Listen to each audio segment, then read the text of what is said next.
First Theravada Bhikkhunis at the modern era in Sri Lanka, ordained in Sana, India in 1996. Before Venerable ordination, Venerable was a university professor, and the thesis for the postgraduate in Buddhism was on sati in Buddhist meditation. And Venerable master degree from the US, from the US. Venerable travels widely, sharing the Dhamma within Sri Lanka and overseas. Venerable also spent a lot of time planning the training of the newly ordained bhikkhunis in Sri Lanka. Brother and sister, let's put our palm together to welcome Venerable to begin his talk. And before we start, I would like to invite Sister Wai Ching to offer a drink to.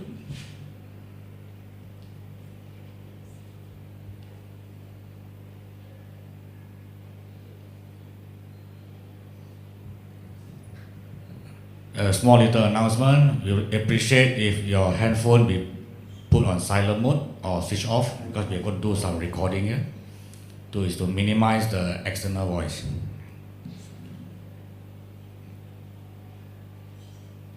Okay.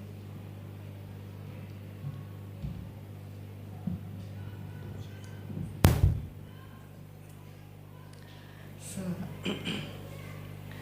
we take the 5 precepts. Those who have already taken 8 precepts don't say anymore.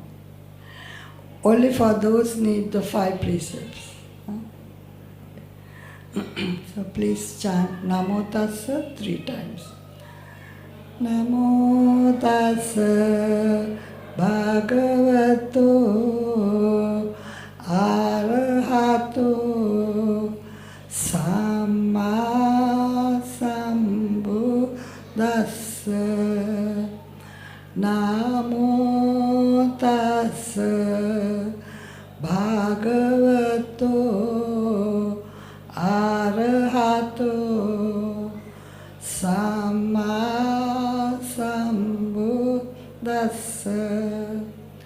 Namo Tassa Bhagavato Arahato Samma Sambuddhassa. Buddham Saranam Gacchami. Dhammam Saranam Gacchami. Sangham Saranam Gacchami. Dutiyampi Buddham Saranam Gacchami. Dutiyampi Dhammam Saranam Gacchami. Dutiyampi Sangham Saranam Gacchami. Tatiyampi Buddham Saranam Gacchami. Tatiyampi Dhammam Saranam Gacchami. Tatiyampi Sangham Saranam Gacchami. Panatipata Veramani.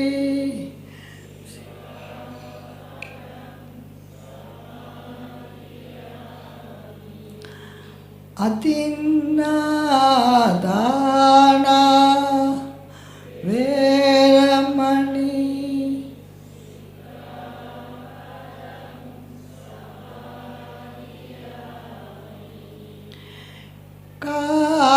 Kamesu Michachara.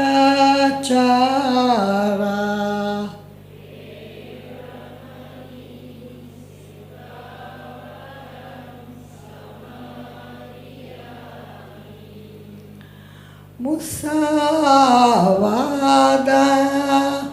Veramani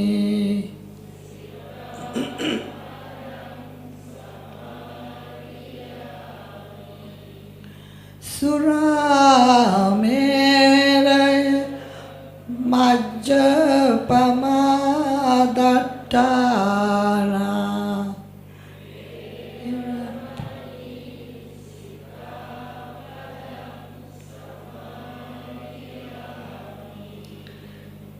Sadhu, sadhu, sadhu. Samanta Chakravalesu Atra Gachantu Devata Saddhammang Muni Rajasa Sunantu Sakka Mukkadang Dhammasavana Kalo Ayang Vadanta Dhammasavana Kalo Ayang Vadanta Dhammasavana Kalo Ayang Badanta Namo tassa bhagavato arahato samma sambuddhassa Digarattanam bhota gotamena sahakatti sadhu me bhavan gotamo Sankitena kusala kusalang desetunti Sankitena pi vitarena pi deseyang Tang sunai sadhukang manasikaroi desisamiti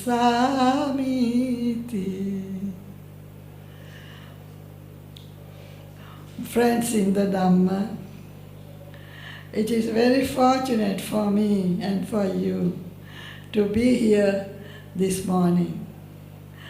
We are already having a full-time retreat going on from maybe 6 in the morning till 10 in the night.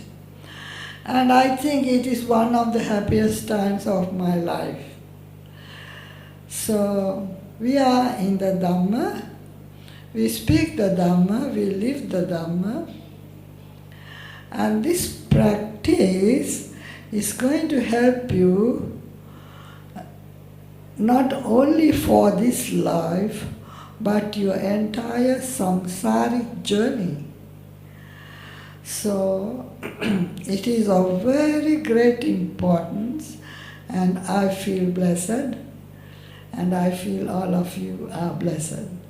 So thank you for being with us this morning. I thought I will speak to you on this subject. The subject given to me is taming of the mind. Taming the mind. So taming the mind means that the mind is wild. If it is wild, you need to tame. Yesterday we were talking about horse taming. Because during that time, during the Buddha's time, they didn't have vehicles, no air transport, no cars, no nothing. So the king had his horse, and there were horse trainers. They were very skilled horse trainers. They had to train the horse how to run round in circles, how to speed for racing horses, and how to withstand the arrows that come in times of war. The king has to go into war on this horse. And how this horse knows the mind of the king, At the slightest gesture, the horse knows how to behave. He knows the mind of the king. So, this horse can take anything. The loud noises, he is not disturbed. The arrows, he is not disturbed. And his performance is peak level. So that is how they tame the horses. So that is called, they were horse trainers. And only a few, not all of them can be trained. Some of them cannot be trained. Some of them who are the ready ones can be trained. So I am sure all of you are the ready ones who can be trained and who can tame your mind. Not all of them, a few. So we are the fortunate few who can learn how to tame the mind and reach up to the highest level, reach the highest potential of the mind. The scientists would say that we are not tapping the highest potential, not even a fraction of the potential of the mind is being utilized by us. They remain unutilized. So the training of the mind is to utilize the mind to the highest potential, without which it will remain low, mediocre. And also, if it is not trained, it can degenerate worse than animals, and they can destroy themselves and destroy the world. Because the mind is a powerful instrument.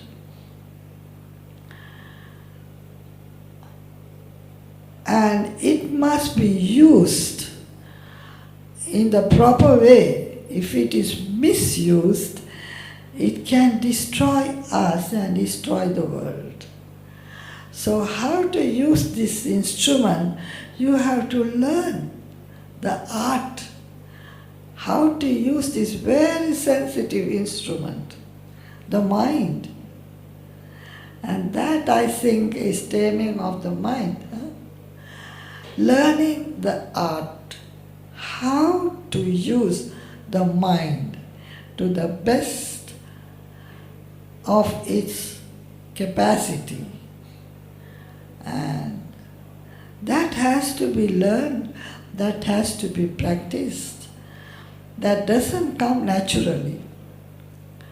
The natural mind is enough for our day-to-day activities, for the worldly concern. But the higher potential, you have to practice. If you are satisfied with day-to-day activities, then of course your mind remains untapped. You don't tap the sources. So this story is about Mahavachagotta. Mahavachagotta was an ascetic, didn't belong to the Buddha's tradition. There were many, many other traditions. And he lived with a large number of his disciples in his own monastery. So the Buddha, you can see how he always goes and visits these people. And then, like what we have, the interreligious, interfaith dialogue. So he goes, he thinks, the Buddha thinks it's too early for me for Pindapata, to go around for alms. I will go and see Mahavachagotta. So, the Buddha was at that time residing in the bamboo grove in Kalandaka, in Rajagaha. You can see the place even now. after 2500 years. And then he set out to see Vacchagotta. And then Vacchagotta saw him coming in the distance and he was so happy. He said, "Please come. It's a long time I have seen you. Please come. I never had the occasion to speak to you. I am honored. Please come and here your seat." And he gave him the higher seat and he sat on a lower seat and with all his retinue, and he invited the Buddha. "Please, Venerable, tell us, in short, precise, what is good, what is not good, what is to be practiced, what is not to be practiced, what is kusala, what is akusala, what is wholesome, what is unwholesome." He said, "Please say it to me, brief. I can understand."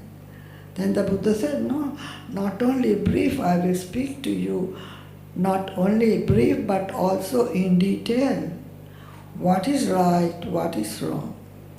What thinking will tame your mind?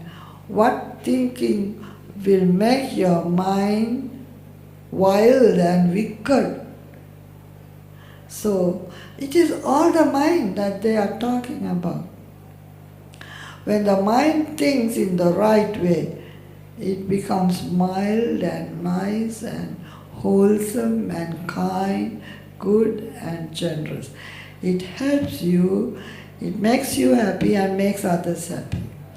When the mind is wild and untrained, nobody can stop you, and you destroy yourself and you destroy others. In a moment of anger, just imagine what your inclination is. Are you amenable? Are you willing to listen?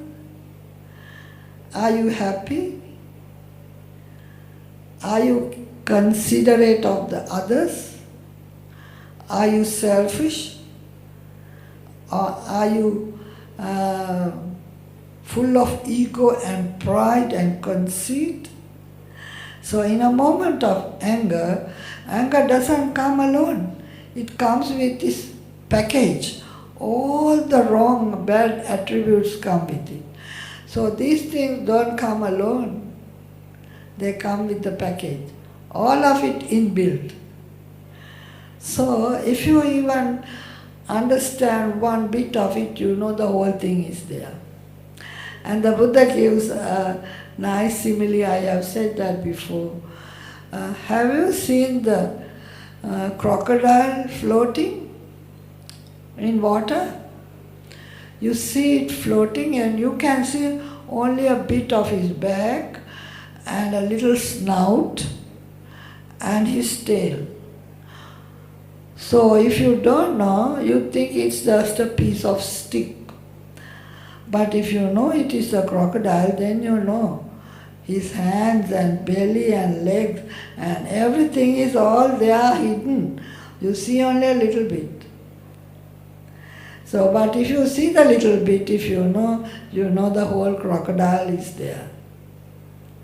Just like that, when you see one small aspect of your mind, maybe a little pride, maybe anger, maybe attachment, maybe ego, maybe selfishness, all of it, then you must know that you are seeing only 1/10 of the iceberg. 9/10 are underneath. The whole is there. So, when you have to tame the mind, nobody can do that for you.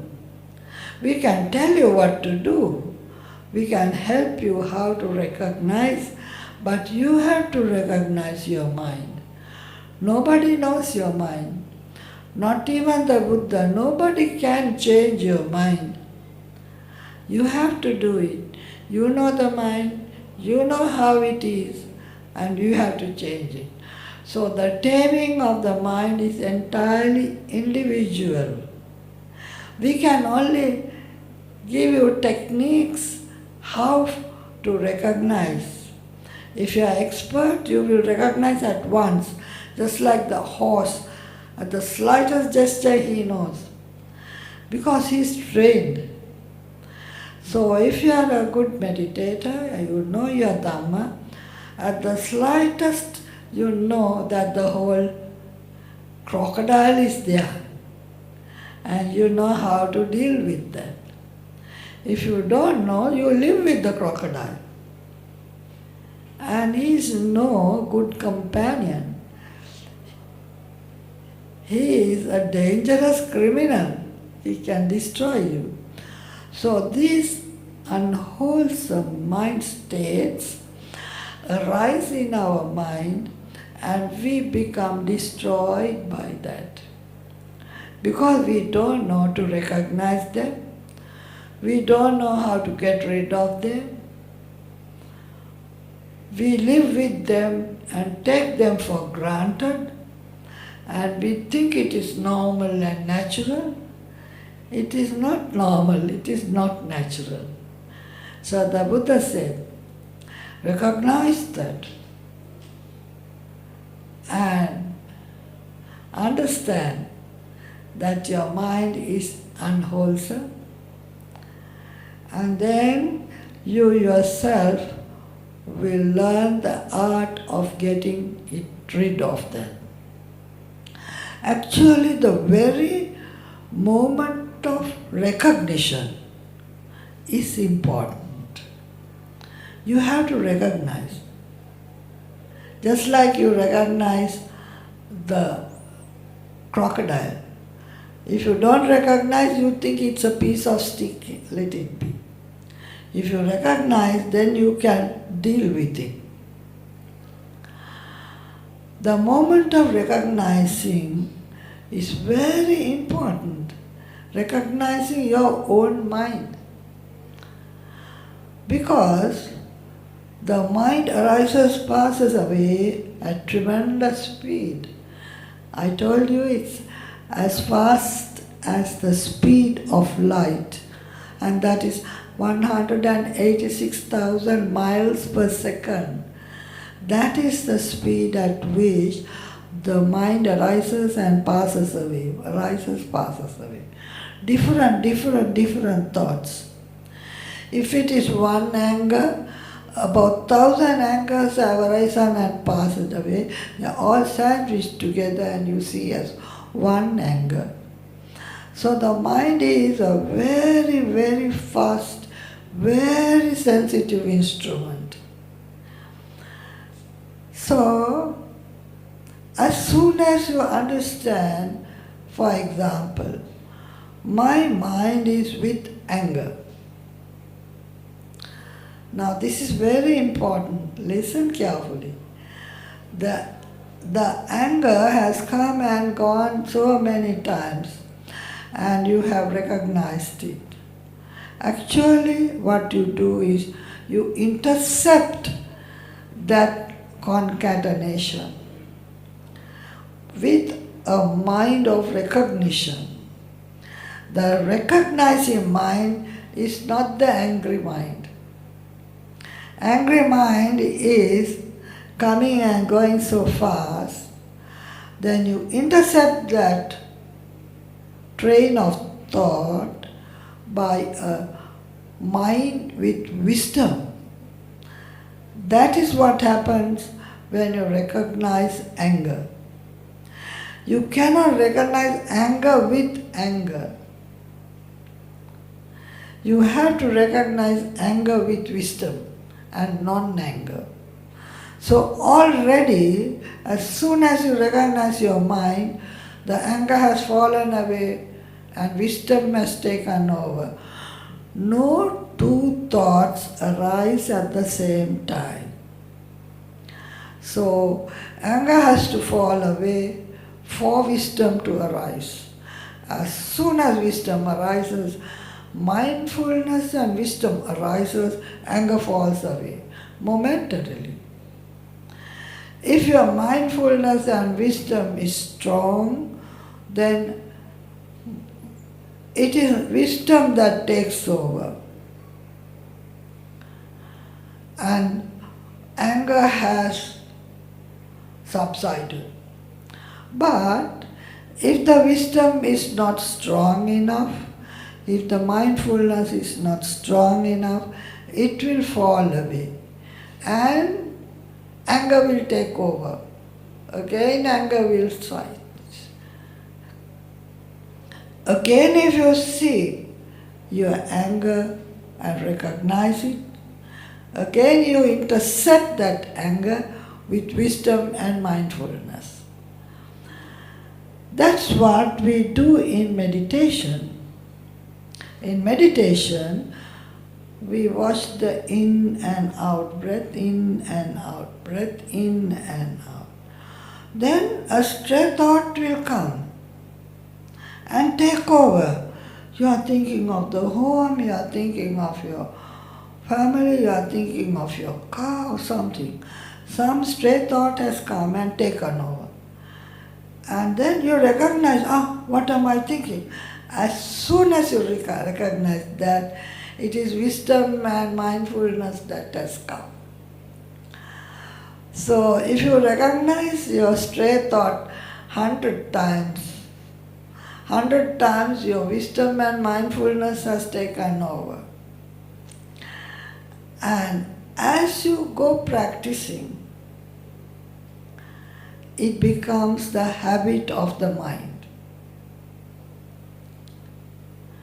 Our earlier habit was anger, again and again anger. Now our habit is intercepting it with mindfulness and mindfulness and wisdom takes over. But after some time, that also falls away, because they are all impermanent. And then that anger will come back again and again. So the mind that is the nature of the mind. So what are we trying to do? We are going to change the nature of the mind by skill, mindfulness, wisdom, understanding, being clever. You have to be clever to see your mind. Before you can expect to tame it, you have to first recognize your mind, and then only you know how to tame it. If you don't recognize your mind, you succumb, you become subject to it, you become involved, you become victimized by your own mind. It is not people outside who victimize you. It is your mind that is victimizing you. Your anger will victimize you. Your foolishness your ignorance will victimize you. Your craving will victimize you. Your pride will victimize you. Your conceit will victimize you. So, this is the mechanism going on in the mind. So, it is so important to recognize the mind before you can deal with it. Just like you recognize the crocodile, you recognize your mind. You can call it the crocodile if you like. So now the Buddha says, these are the things to be avoided and these are the things to be practiced in daily living. Lobo, vacca, akusalang, alobo, kusalang. First thing is desire, greed is unwholesome.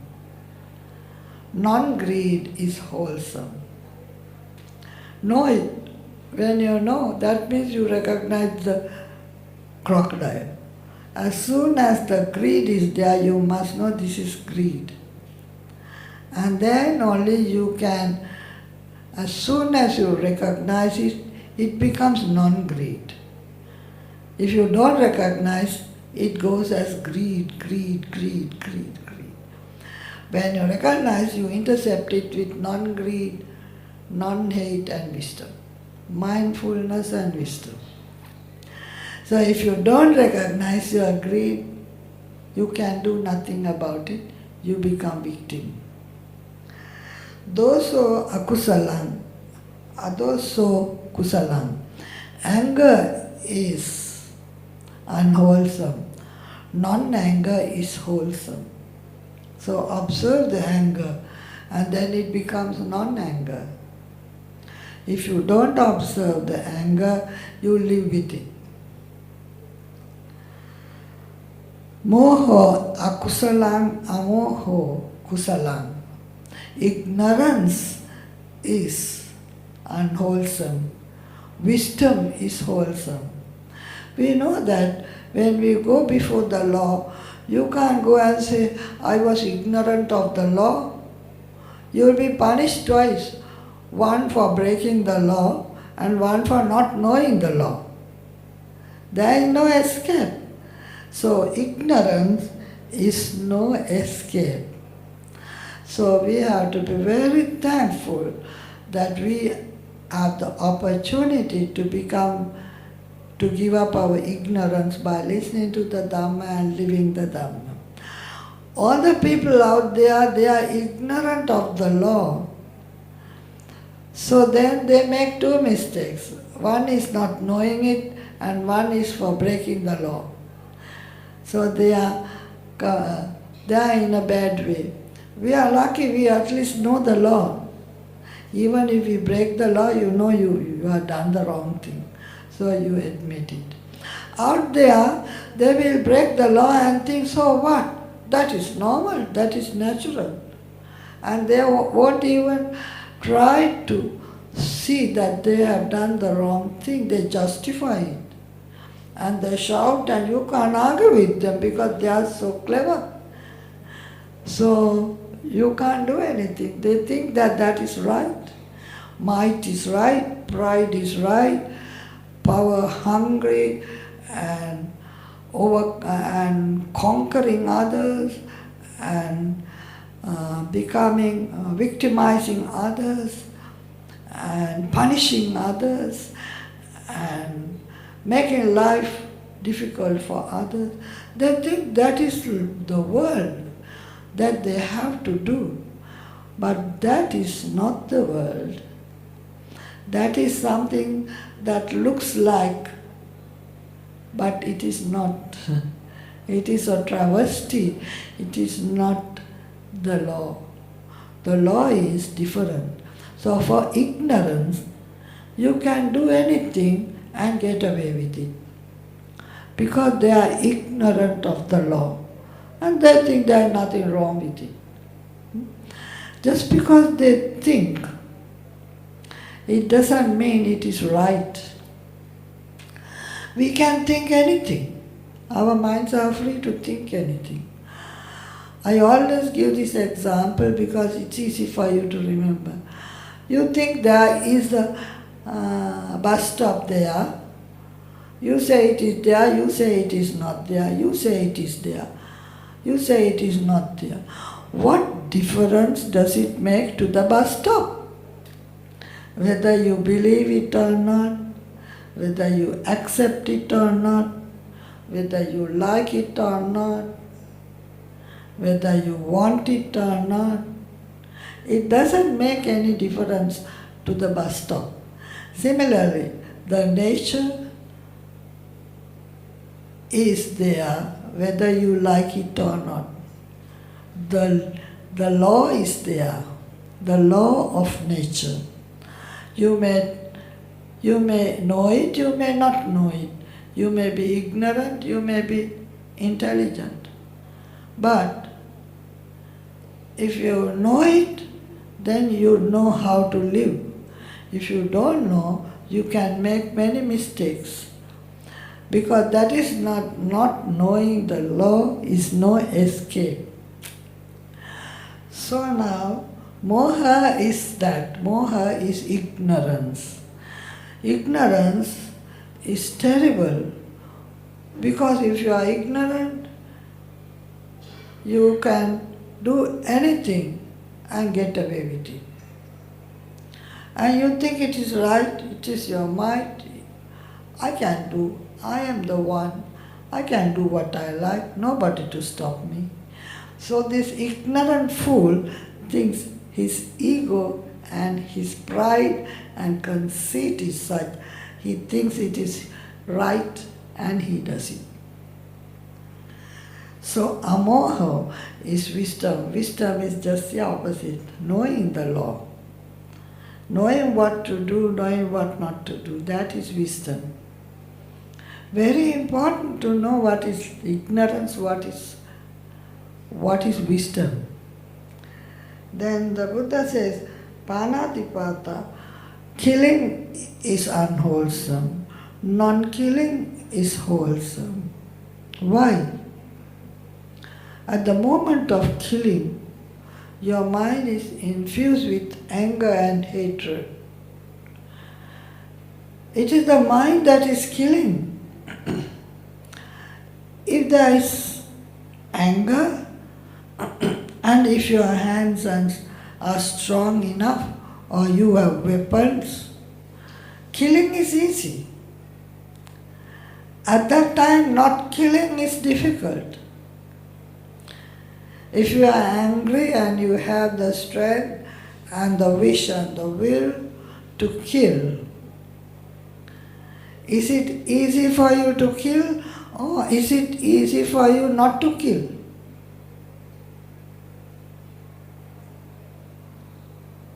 Which is easier? Huh? If you are strong, you are angry, and you have the need to kill, and you can do it. What is easy? Killing or not killing? Killing is easy. Not killing is very difficult, because you have all the facility to kill, your anger also. And at that moment, to raise a thought of not killing is difficult. Killing is easy, not killing is difficult. Adinadana, robbing and stealing. It is easy if there is a very valuable thing, or you have enough ways and means of robbing. All the facility is there for robbing. Nobody is watching. You have planned it so well. At that time, everything is available for you to rob and steal. And this is very valuable, and you want to rob it. At that moment, is it easy for you to rob it or not rob it? Robbing is easy, because everything is there, you just take it. At that moment to think, no, I'm not going to rob. Can you? You can't do that. At that time to say, I'm not going to rob is difficult. Everything is easy on a plate to rob. Kamesu michachara, that is misconduct. You have opportunity for sexual misconduct. The persons are there, the vehicle is there, the money is there, the inclination is there. At that time, and everything is there, is it easy for you to commit misconduct, or is it easy for you to say, no, I'm not going to do it? Which is more difficult? Yes, then you must know it is difficult not to do it. So for you to do the difficult thing, your mind must give up that lust and greed for sexual misconduct. But your mind is already so greedy and everything available for you to consume and to say, no, I'm not going to do it. That's difficult. So the Buddha said, not indulging in sexual misconduct is difficult and wholesome. To do it is easy and low, but people think they are very proud, they can rob and steal, they can do sexual misconduct. And they think they are great that they have done that. But actually, what have they done? Some foolish, easy, simple, not difficult. But it is difficult even when you have the facility for misconduct. To take a determination, no, I am not going to do that, is difficult. So, musavada, to tell a lie is easy. If you can go before the law and tell a lie and you escape. Often people tell lies and they escape. They deceive the public. They tell lies and they escape. But when you have the opportunity to tell a lie and escape, at that moment, for you to tell the truth and face the consequences, which is more difficult. When you can easily tell the lie and get out of it, and for you to tell the truth and face the consequences and take the punishment is more difficult. So telling the truth is more difficult. Telling lies is very easy, downstream. This is upstream. So people who tell lies are doing easy things. People who tell the truth are doing difficult things. Who don't misconduct are doing difficult things. People who don't kill doing difficult things. So then, pisunavacha, that is slander. You speak one against the other, put off people. When people are nice and harmonious, you tell somebody's wrong thing, somebody said something, somebody said something. Put off people, slander. That is easy.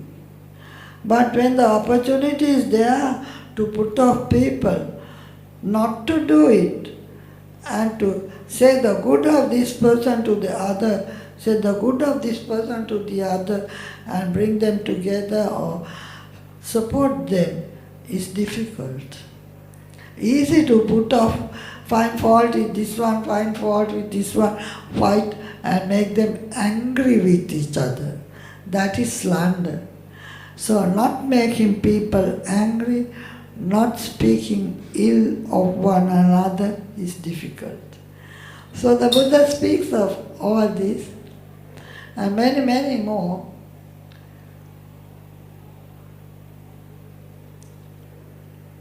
Parusa vacha, that is harsh speech.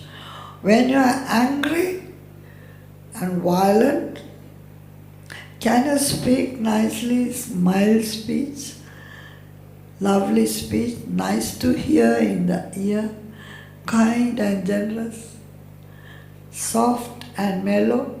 No. When you are angry, you have rough, wild speech. You shout and you say things that are grating in the ears of people. So the Buddha says when you are angry, easy to scold, easy to speak bad language.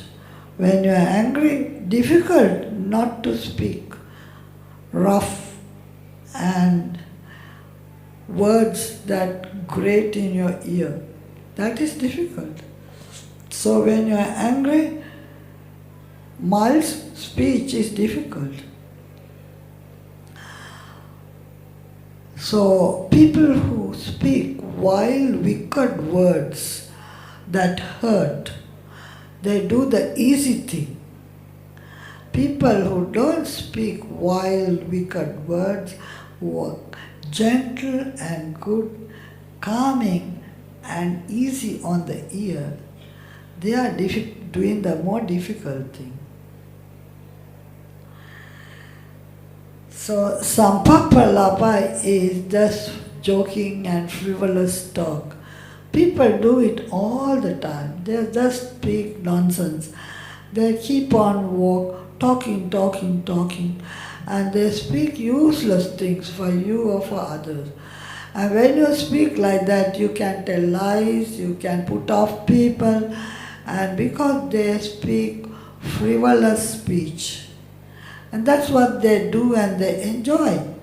They enjoy doing that. But to speak something good and noble is difficult. To indulge in just gossip or easy things, that is easy. Not to gossip, not to speak frivolous speech, need discipline, and it shows good breed. Like the Buddha, he never spoke. The Arahants, they know what they are speaking. They speak words of wisdom that can be long remembered in their heart. So and so said such and such a thing, and it is so good, it has changed my life. So that kind of word is what we must practice, and that's not easy, like ordinary gossip and babbling.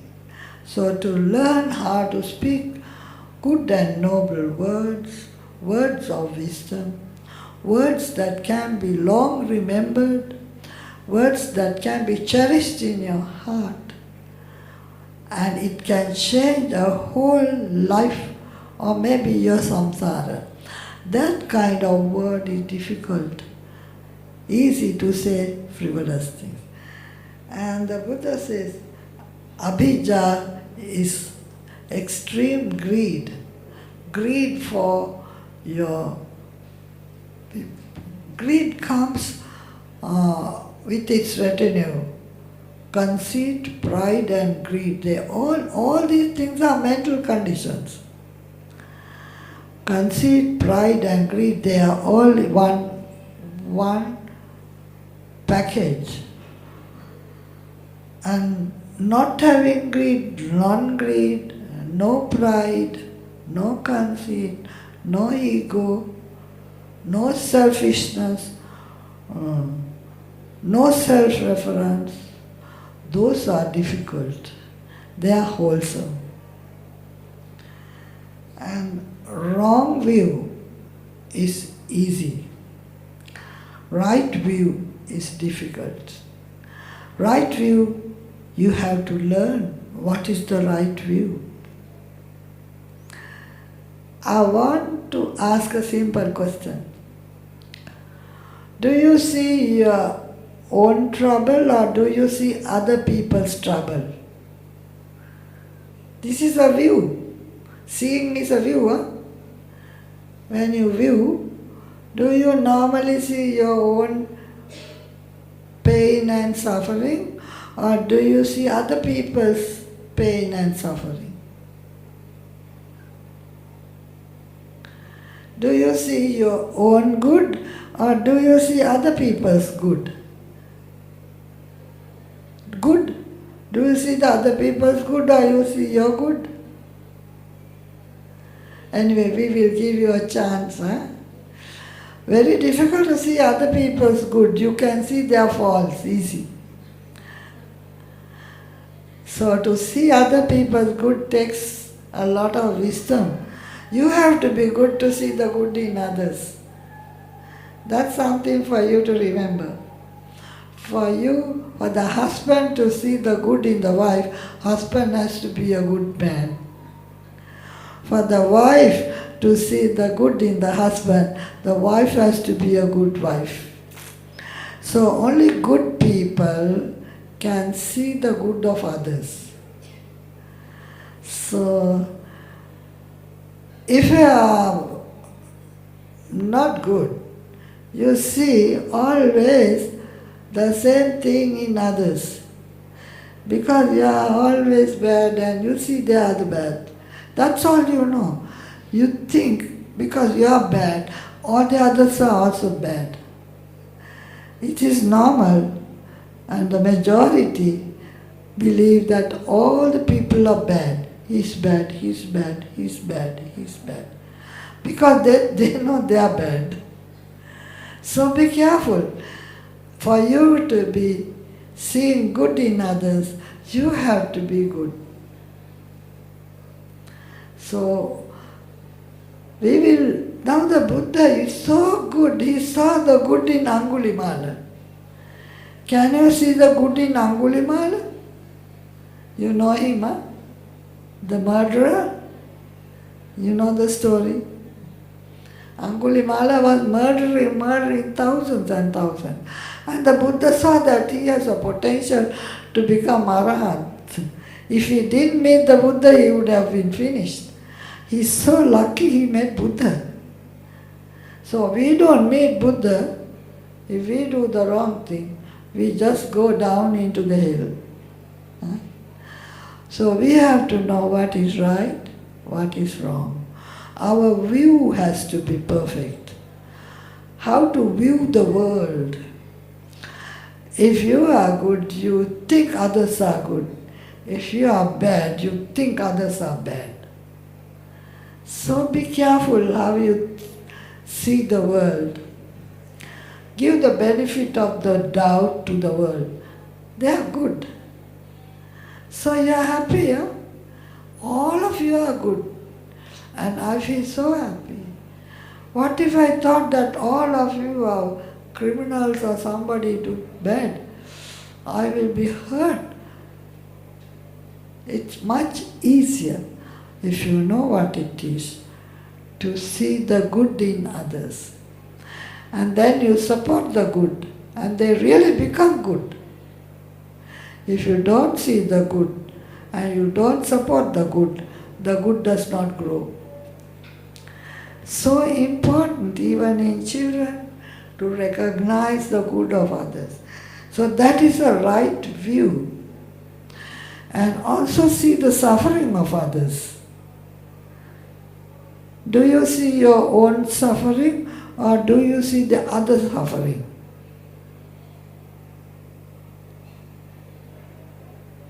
You always think of your suffering. Eh? Now think of the others who are suffering much, much more than you. Then only you will be compassionate. Then only you will be kind and generous.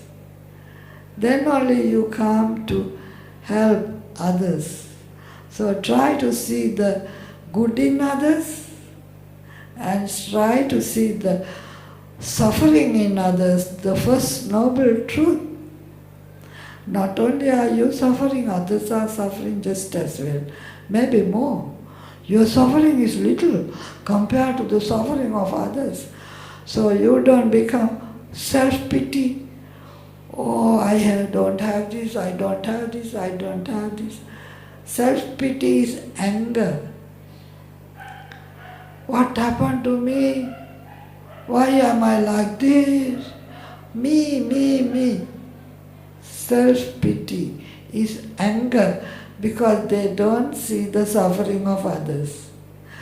So if you have self-pity, go to the hospital and go to the places where people are suffering and see, and go and be generous to them.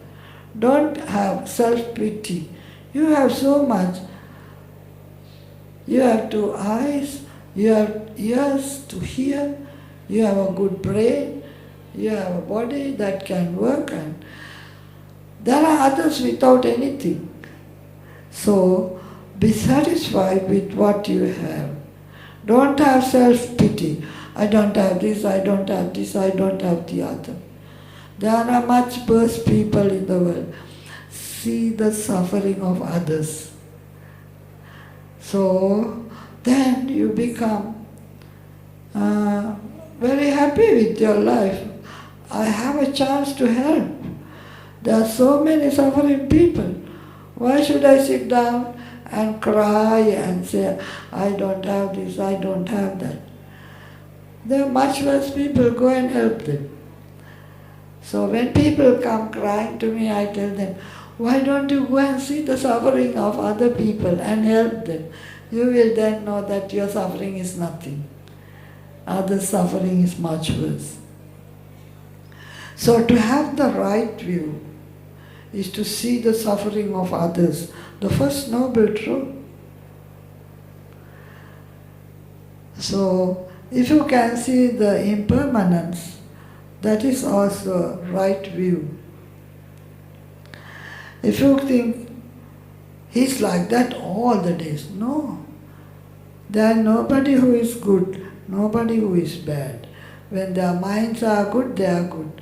When their minds are bad, they are bad. And their minds change all the time. They are not just one mind. So when you know the impermanence of the mind and body, also it's a right view. And when you see the Four Noble Truths, it's a right view.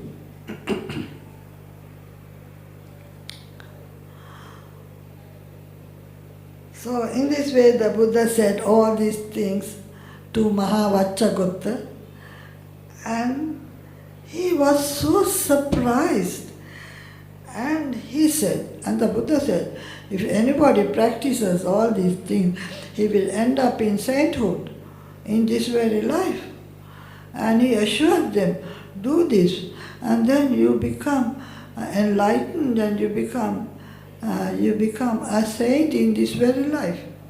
Then Vaccagutta asked the Buddha, Venerable Sir, do you think there is even one monk among your hundreds and thousands of monks who has become enlightened? He said, yes, not one, not 100, not 200, not 300, not 400, not 500. Many, infinite number of monks who have become enlightened following these things. Then he said, do you think in your women, the female nuns, there is even one female nun who has become enlightened? He said, yes, not one, not 100, not 200, not 300, not 500. Many, many female nuns who have become enlightened in this very life. Then he asked, is there any layperson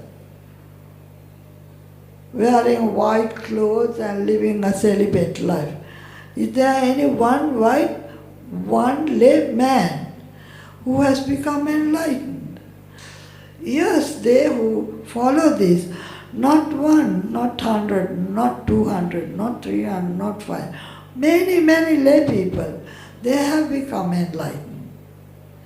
Then he asked, is there any woman who is leading a noble life like this? He said, yes, not one woman, not 100, not 200, not 300, many, many lay women.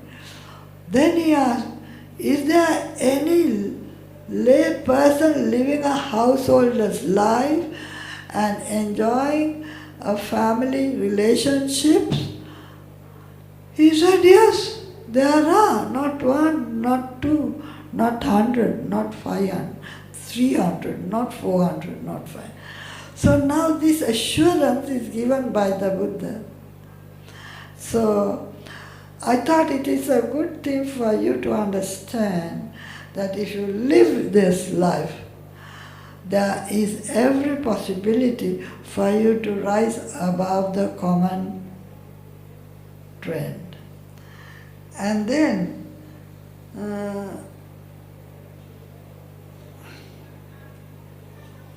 He said there are many who enjoy sensual pleasures who have gone into this kind of higher aspiration. And then this Vacchagotta was so happy. And then the Buddha said, but those who do not follow this, they will never rise up to this. Whether they are monks or nuns, whether they are lay people, laymen or laywomen, those who don't practice this, they never get it. Then the Vacchagotta was so happy. He said, oh, Venerable Gautama, your Dhamma is bent towards Nibbana. I want to become one of your disciples. But he's quite old, and because he's of a different faith, he cannot be admitted to the Sangha straight away. He said, it doesn't matter. I will stay not 3 months, I will stay 4 months, 5 months. Please admit me to your order. And then he became a monk. And he followed this. And within 2 weeks, he attained to the first stage of sainthood. And then he came to see the Buddha. And he said, I have attained this. Then the Buddha said, oh, you are capable of more. You keep on trying. You will get your final deliverance. And then he went away. And he was meditating and practicing.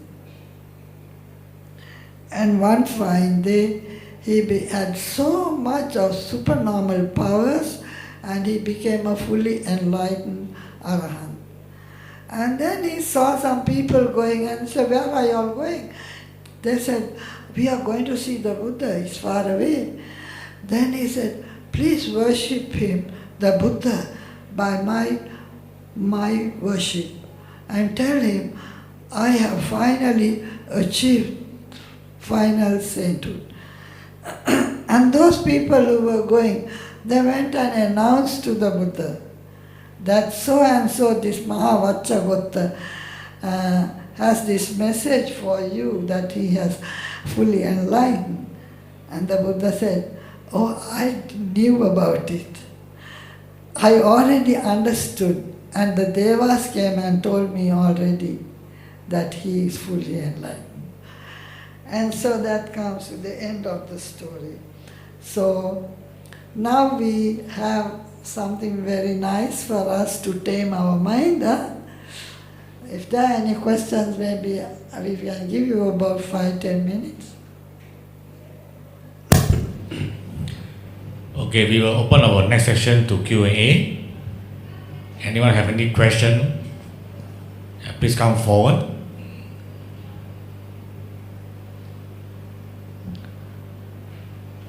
No question?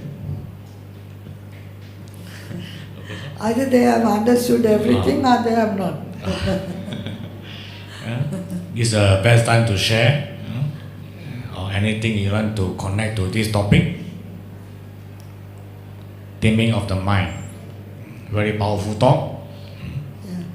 Reduce our anger by increasing our wisdom.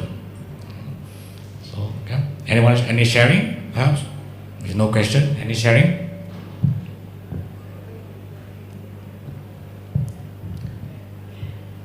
Because I'm none. Okay. So we will move on to our next project. Okay. Sir, no? Last call. Your question? Okay. Did you listen to my talk? I'm just going to, as I know, Reverend is building wait.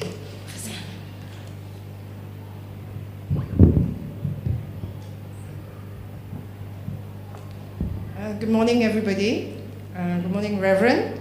As I know, for the past few talks which I have been attending, Reverend, Bhikkhunis, Kusuma is building a Bhikkhunis training center in Colombo, Sri Lanka. So maybe Reverend could tell us a little bit more about it. Okay. I forgot to mention that I never remember because I am more interested in the Dhamma.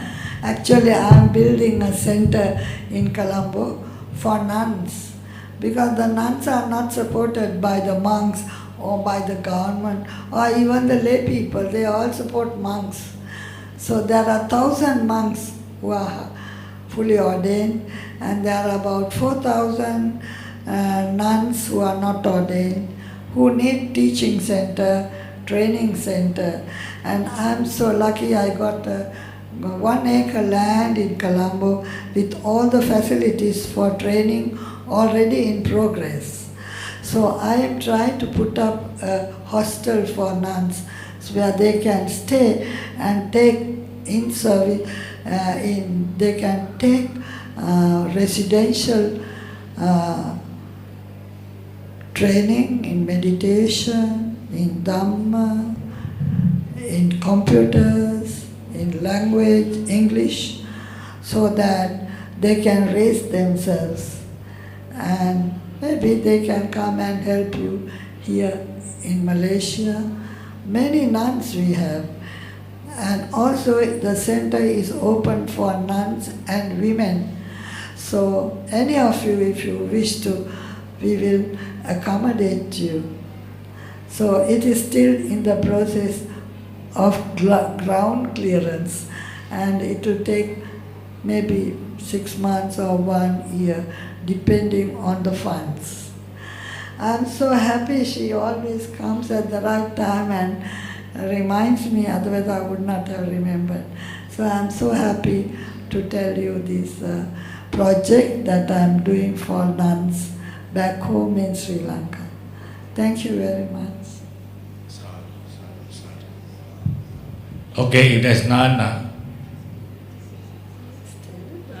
I'll be outside there. My name is Alice. If you want any more further information, I'm just outside. Thank you for your support. Thank you. Sadhu, sadhu. okay, if there's no further questions, thank you, Venerable Bhikkhunis Kusuma, for your sharing today. And I would like to invite Venerable again to do the transferring of merit. So now we have to share the merit that we made, all of us. All this 1 hour, we were full of non-greed, non-hate and wisdom. And we have made so many millions and trillions of wholesome thoughts, and every thought has a karmic potential. So we have made millions and trillions of good karma, which will give us happy results. So for now and in the future samsaric journey, it will help us. And this merit that we acquired, now we want to share with our Chief Reverend, in whose memory we are doing this series of lectures, for which I have come down from Colombo. And we are also doing the retreat, and we dedicate this merit to the Chief Reverend and also to the divine beings and our dear departed relations and all the living beings in the entire universe. May they share the merit that we made. So we chant.